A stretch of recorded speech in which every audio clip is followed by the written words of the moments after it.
Okay, I thought I was expected to sing karaoke, but please excuse me for speaking instead.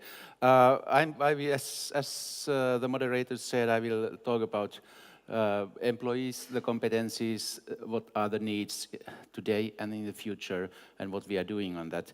I'm representing the industry lobby, the Finance Finland, representing banks and insurers, mutual funds in Finland. And of course, we are interested in what will happen in the future. I'm Deputy Managing Director, but also leading the so-called lead agendas, among them digitalization and future work. My background is in insurance. I used to be insurance math or actuary, and if you don't know what an actuary is a person who first wanted to become an accountant but realized that he doesn't have the charisma needed. What is your expectation?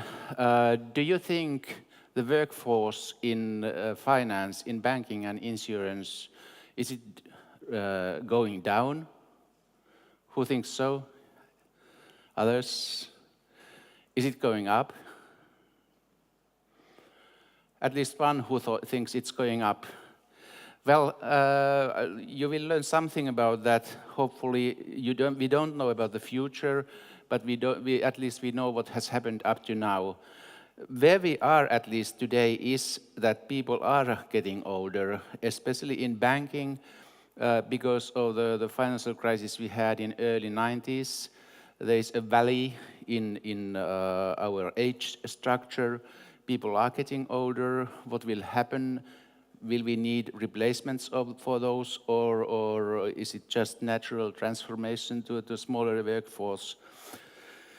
This one is not, but we must think about whether and how well we are prepared for the digital revolution that has done a lot in our financial services and that is expected to do a lot more in the future.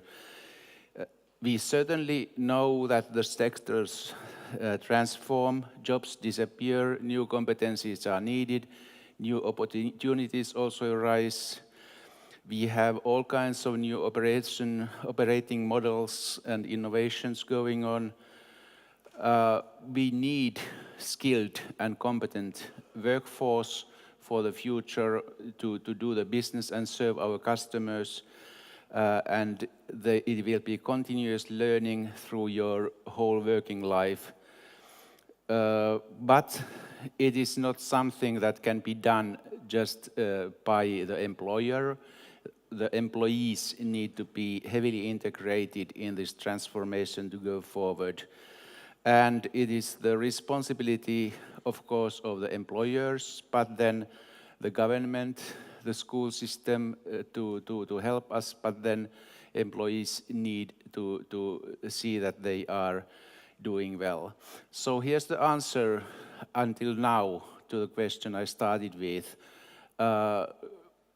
When looking at media, you might think that there are layoffs all the time in the sector and it must be reducing its workforce.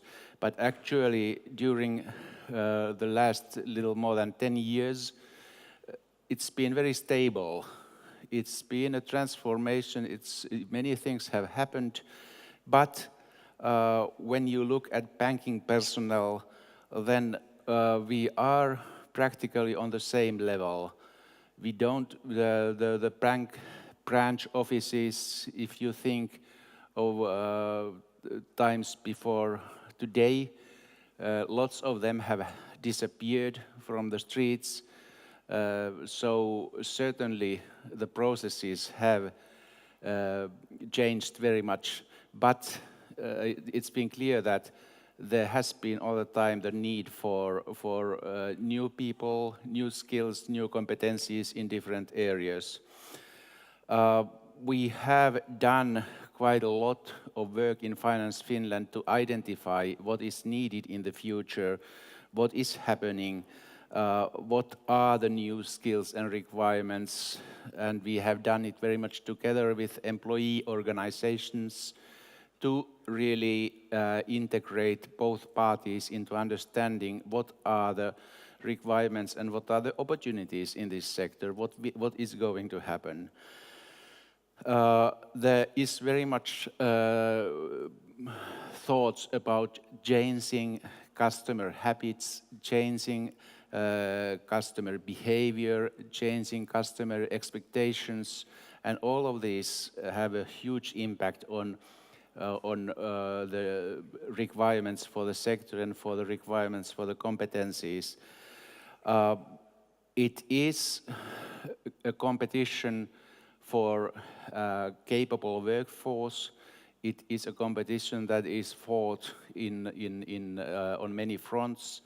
It is, of course, partly about wages and bonuses, partly about the terms and conditions of employment, but also very much about being lucrative to new employees and being able to get new people.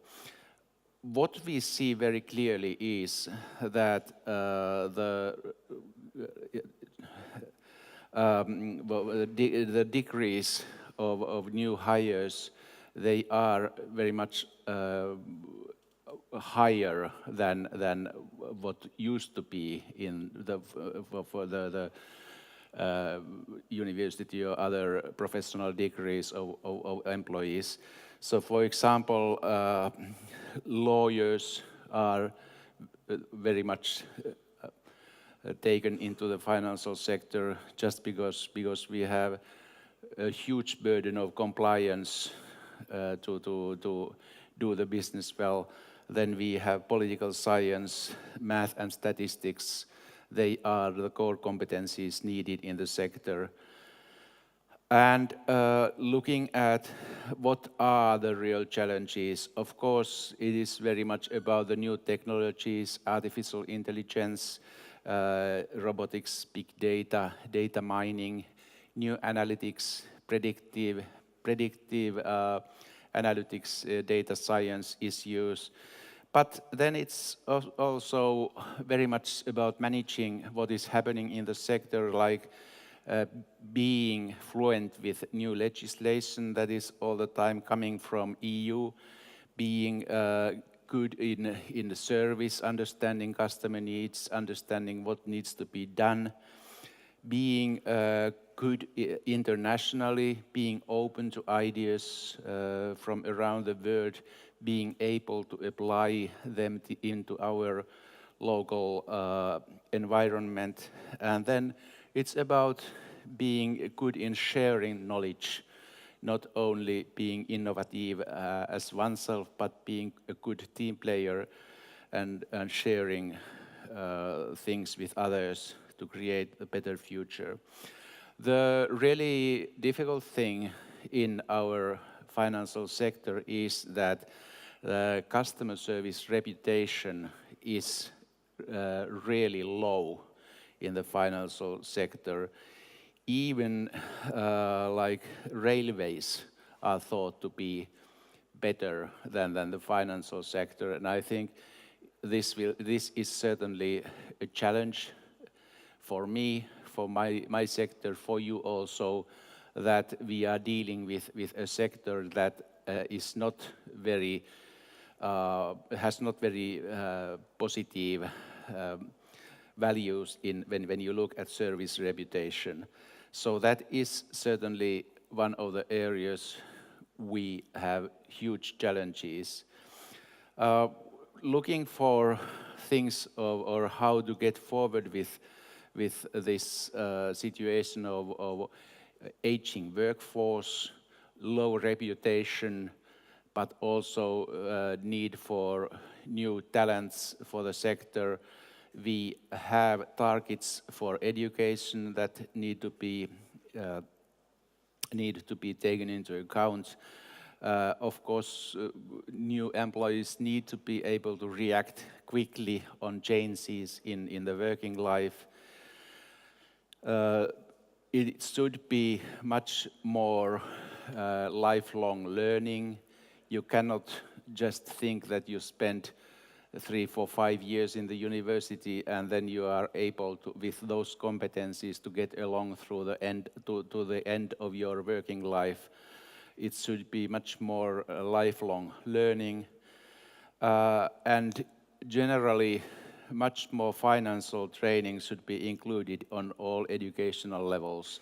At least if you think what is really taught of finance, insurance, banking in secondary school, then it is really next to nothing, and also those parts that are taught are mostly nonsense. So there is quite a huge need for emphasis on good financial education that is not only good for the financial sector in recruiting new employees, but it should increase the financial literacy of the general population and should make them better in taking care of their finances. In these education thoughts, we are dealing with ministries, we are dealing with politicians on what is the emphasis in schooling in universities, but then we have our own initiatives like the so-called Financial Academy, integrating different universities and professional universities into going forward with cooperation in this area. In this Financial Academy, we keep in mind that these new skills are needed. We want to have strong support of different universities and universities of applied sciences. We have now 14 of them together in this network and looking forward for better financial education. And we are increasing the amount. This is the list of the main ones in this network. And this Financial Academy is part of our lifelong learning also, because it combines education and working life. There are different working groups doing this, and the important thing is that we represent not only the industry, but also the universities and others in lobbying for better financial education. We are designing training paths and to improve the employer image. In this sense, the training paths are not only for new employees or current employees, but also when we have people going out of the sector, which should be quite natural. These training paths are also for the layoffs and helping to get along with their lives after their career in the financial sector. It is very much based on digital training materials, so that you don't need to sit in a classroom, but you can do it whenever it suits you best. One part of this area is that we have an Instagram project of young students in the area showing what they are doing and creating an understanding what is really needed and happening in the sector. What is really topical in this area today is that we are creating these training paths, and as I said, it is entrance, it is lifelong learning, and it is also exiting from the sector, how to get along, how to use your abilities outside of the financial sector if it is clear that there is no future for you in the sector. And it is about strengthening employee image and motivating current employees, creating better content, showing presence in social media, creating your self-esteem through visibility in the society, visibility in the media, and creating a clear service concept for financial sector employees, so that really the reputation of the sector can be improved. Then we have a website collecting and containing areas of our sector. This is this finansialale.fi, and in this site we have future views of the sector. What are the thoughts of the future? What is happening in the sector? What are really the skill requirements, and of course also the opportunities to use one's skills in the financial sector. We have this training path that I mentioned, but we also tell stories. What are the employee stories? What are the good experiences? What are the bad experiences? How we cope with different experiences? And then it's not only about employees, but also student stories, as students have training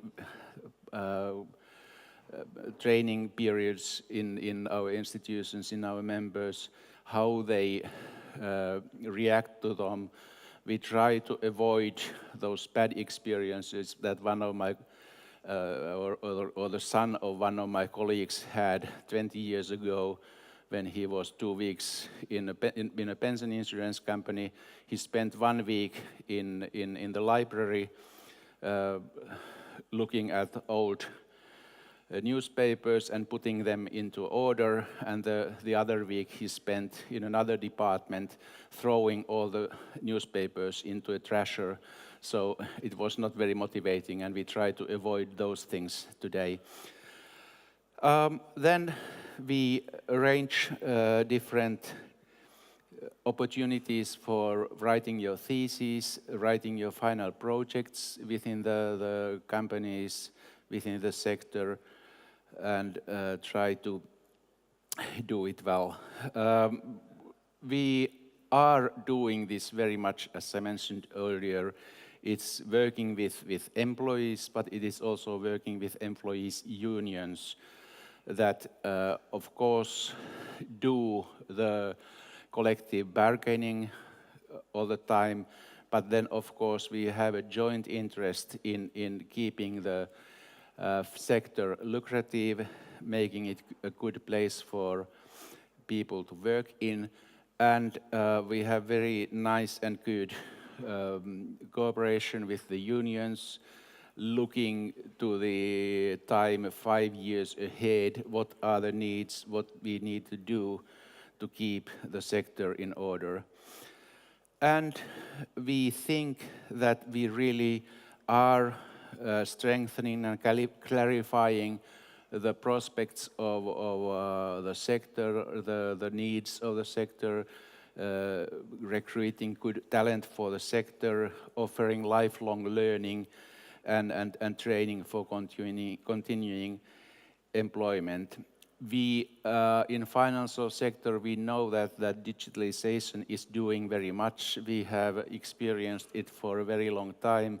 Certainly, we are at the start of a new era in this area, with many things happening, going to the, so as they say, going to the other side of the chess game, and having a revolution again.